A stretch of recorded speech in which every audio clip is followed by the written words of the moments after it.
Sa wakas, narating ni Sonny ang mga baitang ng itim na templo.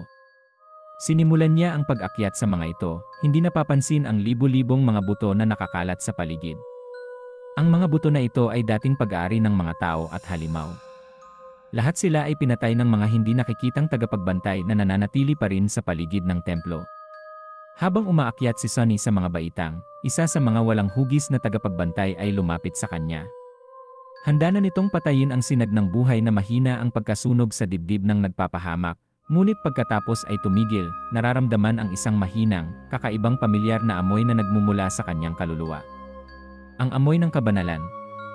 Malungkot at nag-iisa, ang tagapagbantay ay lumipat sa gilid, hinahayaang dumaan si Sonny. Walang kamalay-malay, pumasok siya sa templo. Nahanap ni Sonny ang kanyang sarili sa isang malaking bulwagan. Ang mga talon ng sinag ng buwan ay bumabagsak sa mga butas sa bahagyang gumuho na bubong.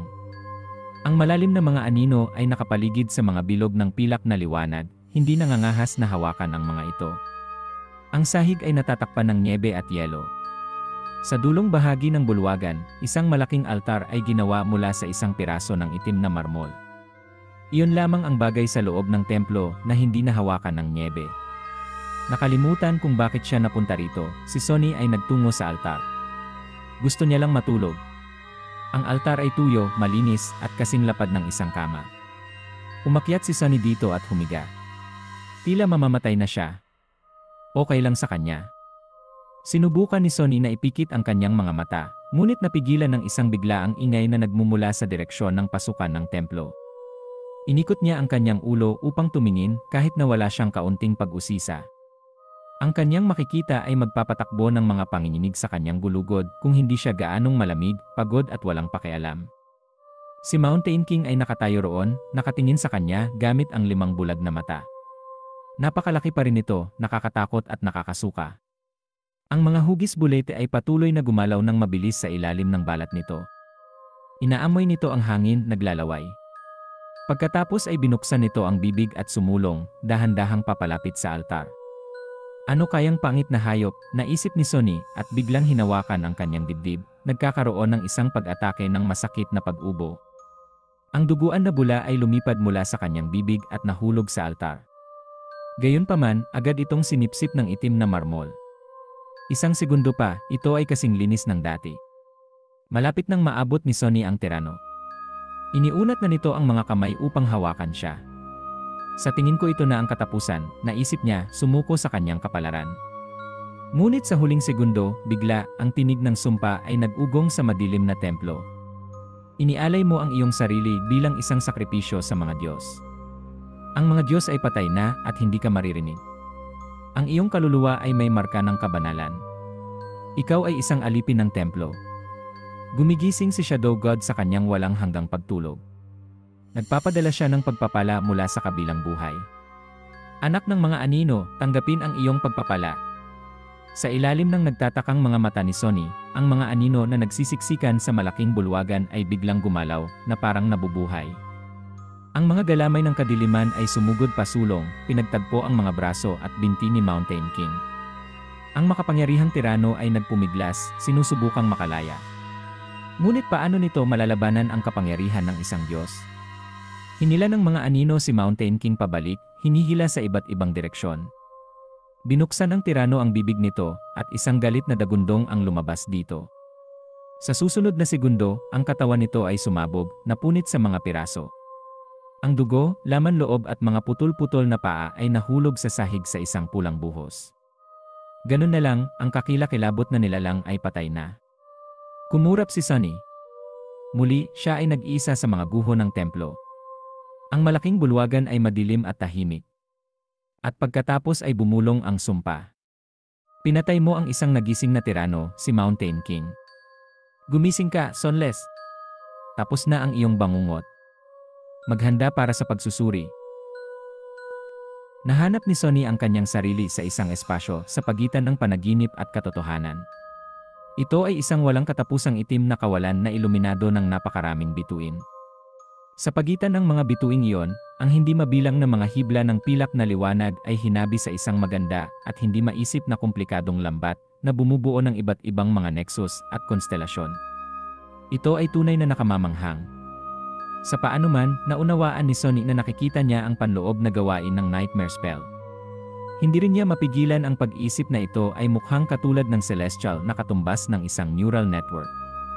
Kung gayon, ang spell ba ay buhay? Ito ay isang tanong na tinatanong ng maraming tao sa nakalipas na ilang dekada.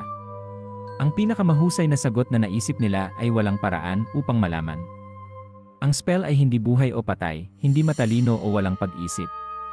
Ito ay higit na isang function kaysa sa isang nilalang. Ngunit si Sonny ay wala sa mood upang pag-isipan ang mga pilosopikal na tanong. Sabik siyang naghihintay sa kanyang biyaya. Ang spell ay sinusuri pa rin ang kanyang pagganap. Gayunpaman, ang unang gantimpala ay walang kinalaman dito. Natanggap mo ang isang memory, Puppeteer's Shroud. Nakaramdam si Sonny ng labis na tuwa. Halos handa na siyang sumayaw sa tuwa. Ang memory na iyon ay pag-aari ni Mountain King, na isang nagising na tirano na nangangahulugang ang memory mismo ay nasa ranggo ng nagising. Ang pagkuha nito ay isang stroke ng hindi kapanipaniwalang swerte. Mayroong 7 ranggo sa lahat ng bagay sa spell. Ang mga ranggong ito ay, ayon sa paglaki ng kapangyarihan, dormant, awakened, ascended, transcendent, supreme, sacred at divine, maliban sa mga nightmare creatures na niraranggo bilang dormant, awakened, fallen, corrupted, great, cursed at unholy. Mula sa pananaw ng spell, si Sonny ay isang dormant na tao. Ang pagkakaroon ng memory na mas mataas ang ranggo kaysa sa kanyang sariling kaluluwang pangunahing ay magiging malaking tulong sa sandaling makapasok siya sa dream realm. Ang agwat ng kapangyarihan sa pagitan ng iba't ibang ranggo ay hindi maaaring labis na tantiyahin. Gusto niyang tingnan ang Puppeteer's Shroud, ngunit wala ng oras. Tapos na ang spell sa pagsusuri nito. Dito sa kawalan, ang boses nito ay hindi na mahinahon at pamilyar. Sa halip, tila ang universo mismo ang nagsasalita. Pinigilan ni Sonny ang kanyang hininga, nakikinig.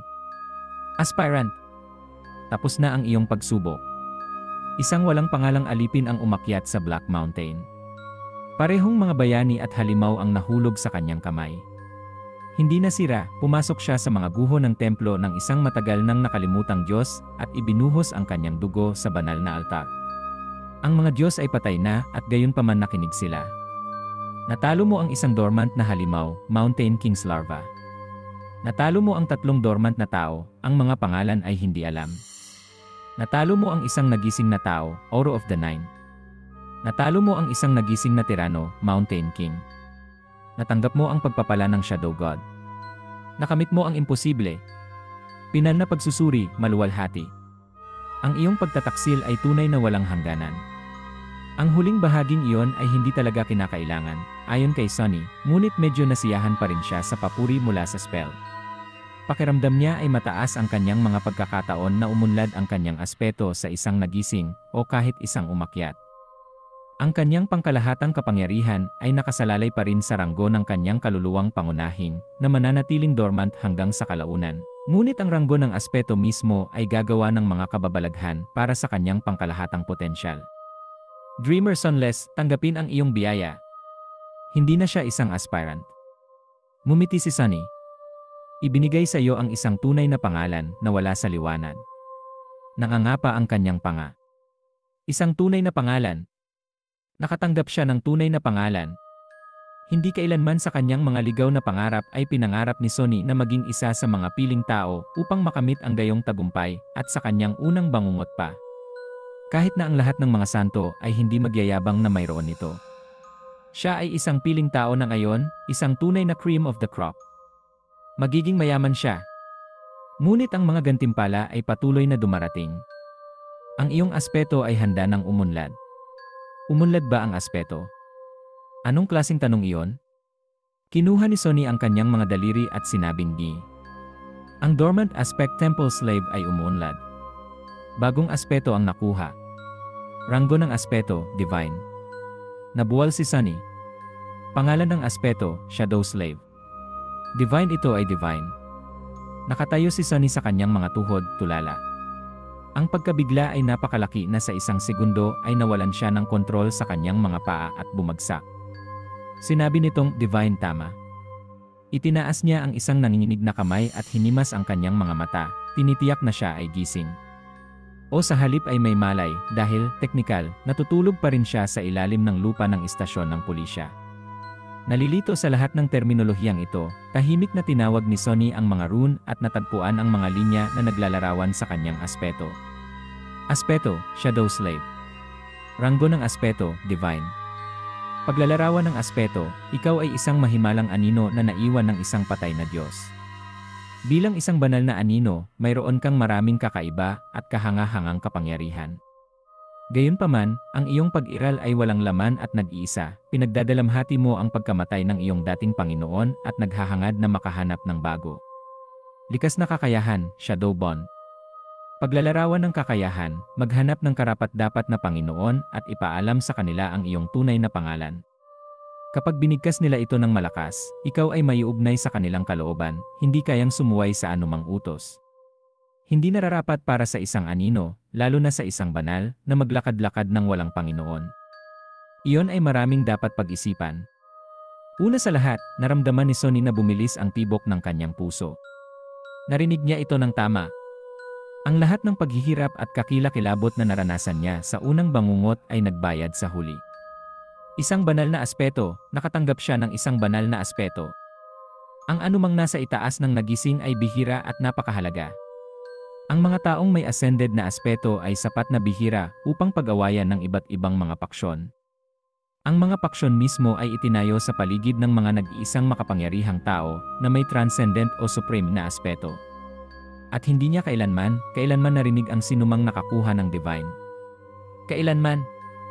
Ang anumang may unlaping divine ay napakahirap hanapin na karamihan ay naninirahan sa kaharian ng mga alamat at alamat. Pagkatapos ng lahat, ang sangkatauhan ay hindi pa umabot sa taas na yon. Bahagya lamang na higit sa isang dekada na ang nakalilipas ng ang mga tao ay sa wakas ay nagawang lupigin ang ikatlong bangungot at makatanggap ng kakayahang paunlarin ang kanilang mga pangunahing saranggong transcendent.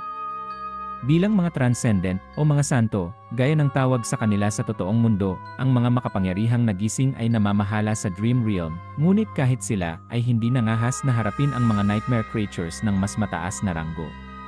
Kasunod nito, hindi gaanong maraming memories at echoes ng ranggong supreme, pabayaan na ang sacred o divine.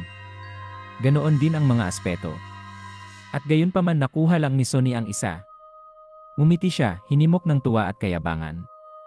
Gayunpaman, ang kanyang pagdiriwang ay medyo nabawasan. Pagkatapos ng lahat, mayroong kakaibang likas na kakayahan. Siyempre, wala siyang balak na maging alipin ng isang tao na walang sariling kalayaan. Sa impyerno na iyon. Ngunit hindi naman ito masama. Ang kailangan lang niyang gawin upang maiwasan ang kapalaran na iyon ay itago ang kanyang tunay na pangalan. Walang sinuman maliban sa kanya ang makakakita ng kanyang katayuan. Nangangahulugan iyon na kailangan lang ni Sonny na manahimik at walang sinuman ang malalaman na mayroon nga siya nito. Nangangahulugan iyon ng pagsuko sa lahat ng mga benepisyo na karapat-dapat sa isang taong binigyan ng tunay na pangalan pagkatapos ng unang bangungot, ngunit lahat ng iyon ay nawala kung ikukumpara sa isang divine aspeto. Hindi problema, naisip ni Sonny na may ngisi. Kung ang spell ay may kakayahang tumawa, tiyak na gagawin nito iyon pagkatapos marinig ang kanyang mga iniisip. Gayunpaman, hindi nito ginawa. Sa halip, nagsimulang magsalita ulit ito. Ang unang selyo ay nasira. Paggising sa mga dormant na kapangyarihan. Naramdaman ni Sonny na may gumigising sa loob niya. May gulat na sigaw, hinawakan niya ang kanyang dibdib at tumitig sa dilim, sinusubukang maunawaan kung ano ang nangyayari. Ang pakiramdam ay hindi masakit o hindi kaaya-aya, ngunit ito ay tulad ng wala pang naranasan niya. Para bang ang kanyang kaluluwa ay ginising, pinupuno ng kakaibang bagong enerhiya. Gayunpaman, ang enerhiyang iyon ay hindi nagmula sa isang panlabas na pinagmulan. Sa halip, ito ay nagmumula sa loob, na parang naroon na ito palagi, natutulog. Ang enerhiya ay pumuno sa bawat hibla ng kanyang pagkatao. Naramdaman ni Sonny na ang kanyang mga emosyon ay nagiging mas malinaw at matalas. Pagkatapos, ang kanyang katawan ay nagsimulang magbago rin.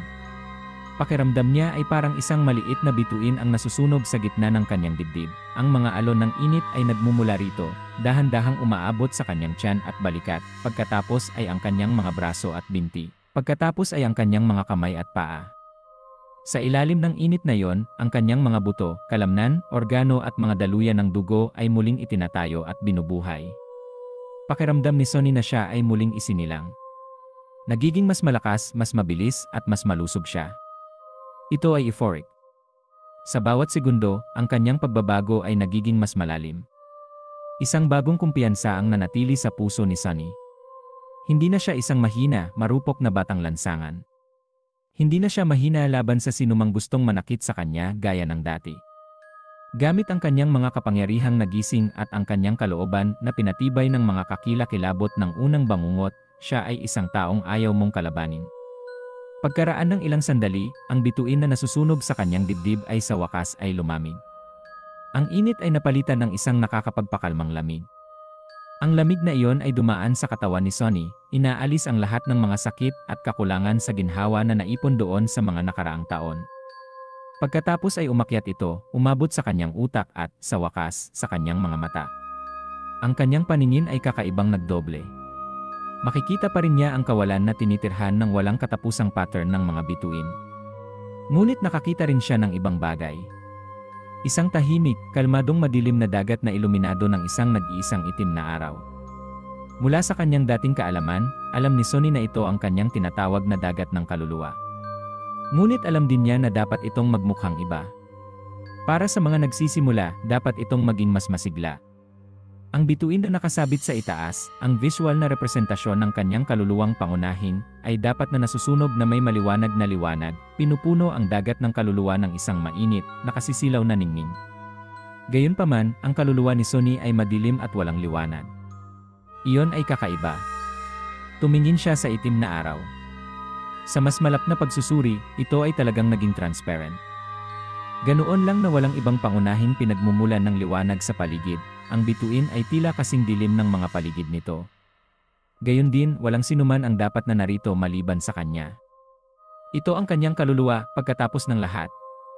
Ngunit si Sonny ay may kakaibang pakiramdam na sa isang lugar na nasa labas lamang ng kanyang paningin, nakatago sa dilim, ang mga walang hugis na anyo ay patuloy na gumagalaw. Kahit gaano niya ikot ang kanyang ulo, hindi niya makuha ang isang malinaw na sulyap sa kanila. At gayunpaman ang pakiramdam ay hindi mawawala.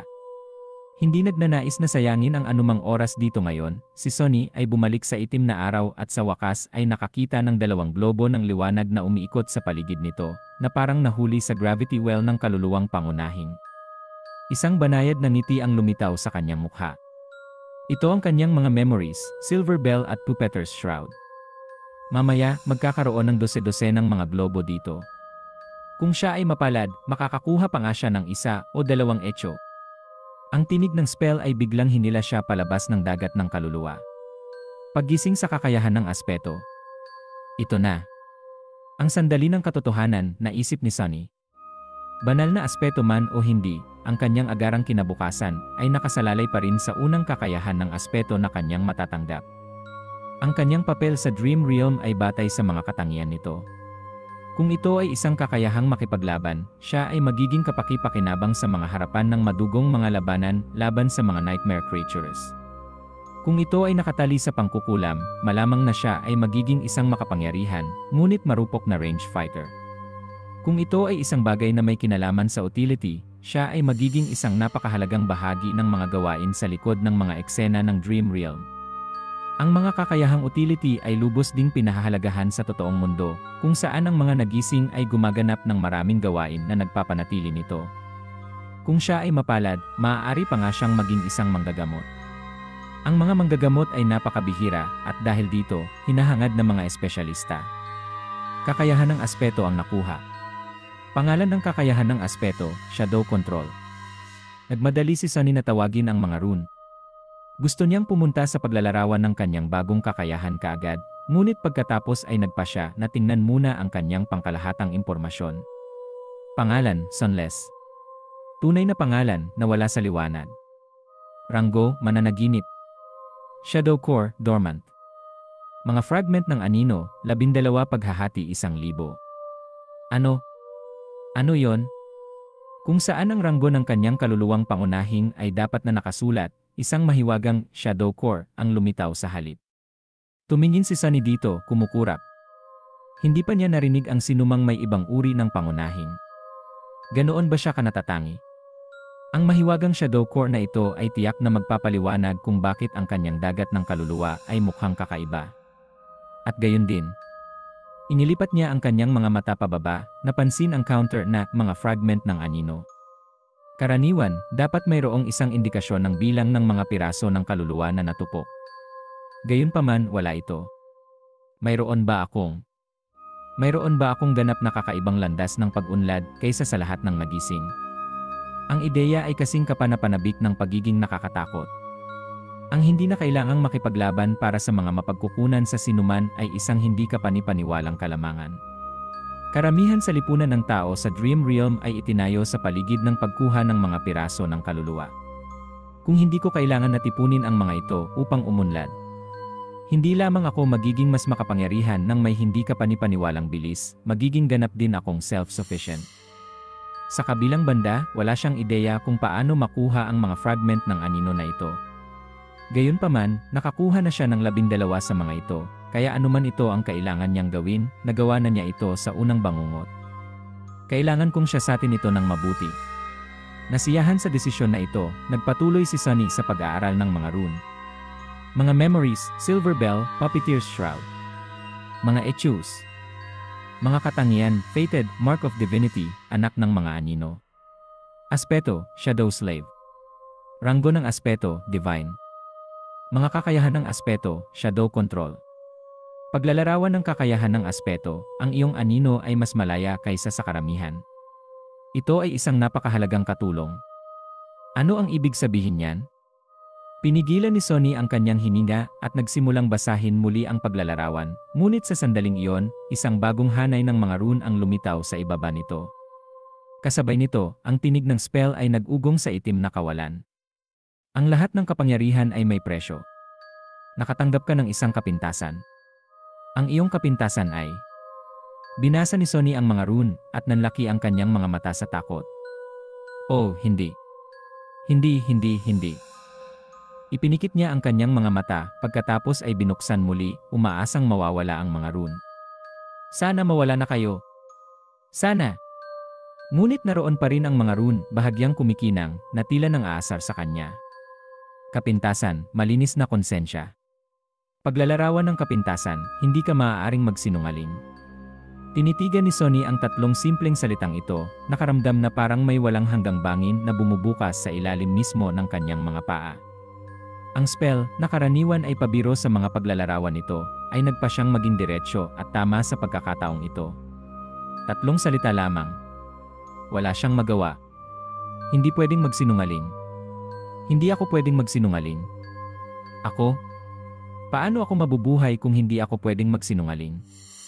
Ang mismong kaligtasan ni Sunny ay nakasalalay sa kanyang kakayahang mandaya at malampasan ang ibang mga tao.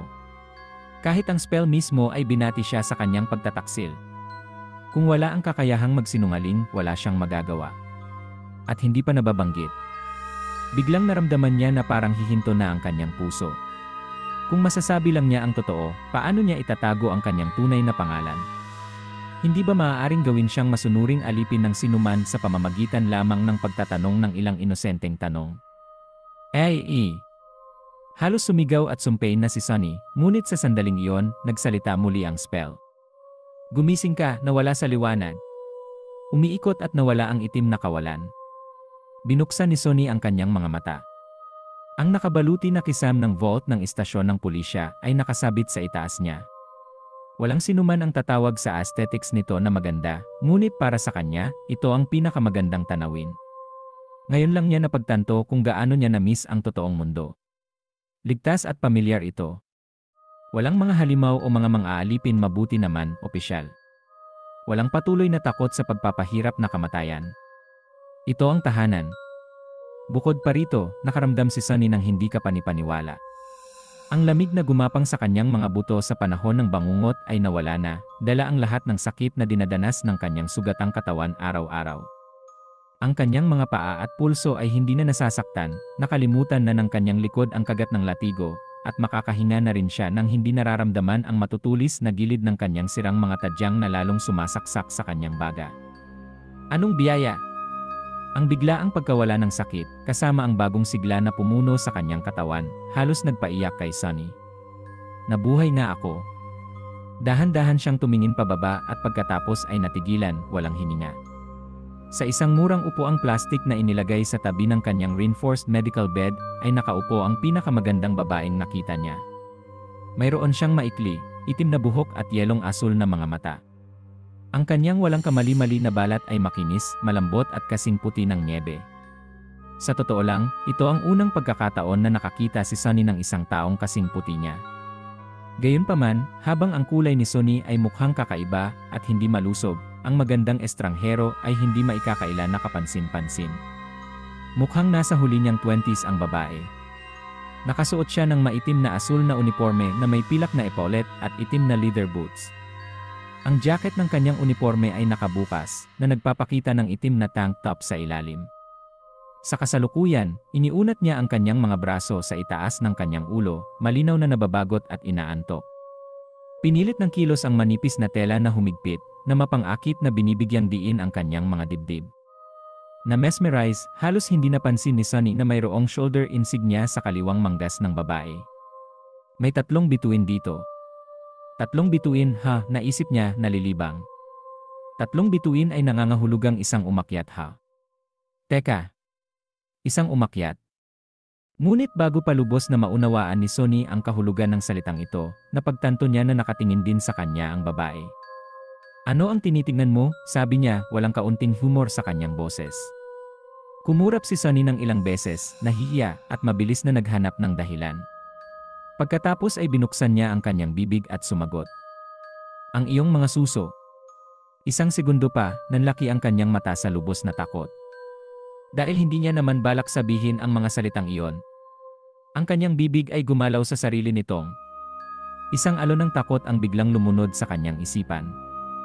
Dahan-dahang umiti ang babae na may mapanganib na kislap sa kanyang mga mata. Pagkatapos, walang babala, inilipat niya ang kanyang kamay at sinampal si Sonny sa mukha. Ang buong katawan ni Sonny ay umikot. Kung hindi dahil sa mga pagpigil na nakahawak sa kanya, malamang na lumipad siya mula sa kama. Sa isang sandali, nakakita pa nga siya ng mga bituin. Ngunit maaari pa ring maituring na magaan ang parusa. Isang umakyat, ang babae ay isang umakyat. Maaari niyang mapunit ang kanyang ulo gamit ang isang pag-ikot ng daliri. Bakit niya kailangang masaktan ang isang taong napakamakapangyarihan sa lahat ng tao? Samantala, nilinis ng babae ang kanyang lalamunan at ikinros ang kanyang mga braso. Gising ka na ba ngayon? Hinawakan ni Sonny ang kanyang manhid na pisngi at maingat na tumango. Mabuti. Bibigyan kita ng isang payo, huwag mong sabihin ang anumang pumapasok sa iyong isipan. Lalo na sa mga babae. Hindi naman parang hindi ka pa nakakakita ng babae dati, di ba? Sabihin mong, salamat. Tiyak na hindi ko gagawin, naisip ni Sonny. Ngunit sa halip, ang kanyang bibig ay gumalaw sa sarili nitong, at sinabi niya. Nakakita na ako ng marami. Ngunit walang sinuman ang kasing ganda mo. Pagkatapos ay umatras siya, ang kanyang mukha ay kasing pula ng ulang. Tinitigan siya ng babae ng ilang segundo at pagkatapos ay sumabog sa pagtawa. Nakikita ko na hindi ka pa nakakakilala ng maraming nagising noon. Sa mga pamantayan ng nagising, nasa ibaba ako ng average. Sinulyapan siya ni Sonny na may pag-aalinlangan. Umiling ang babae. Habang umuunlad ang iyong kaluluwang pangunahing, inaalis ng katawan ang lahat ng mga imperfections nito. Kaya mahirap maghanap ng isang hindi kaakit-akit na nagising, lalo na sa mga mas malalakas. Mabuhay ng sapat na katagalan, at maaari kang maging isang flower boy mismo. Pagkatapos ay binigyan siya ng isang masusing tingin at idinagdag. Well, marahil. Sa anumang kaso, dahil gising ka na, maligayang pagbabalik sa lupain ng mga buhay. Binabati kita sa pagkaligtas sa iyong unang bangungot, Sleeper Sunless. Sleeper Sunless. Ganoon ang tawag sa kanya ngayon ng mga tao, hindi bababa sa maikling panahon hanggang sa winter solstice. Pagkatapos noon, babalik siya mula sa dream realm bilang isang nagising o hindi na babalik. Nakaramdam siya ng kakaiba na may titulong inilagay bago ang kanyang pangalan. Noong nakaraan, bihira siyang tawaging pangalan. Karamihan sa mga tao ay tinatawag siyang mga bagay tulad ng bata, punk, brat, o hoy, ikaw. Ngunit ngayon ay mayroon na nga siyang titulo. Sleeper Sunless. Sa totoo lang, ang tamang termino ay mananaginip. Ngunit ang mga tao ay may sariling hanay ng mga salita para sa mga nahawahan ng nightmare spell.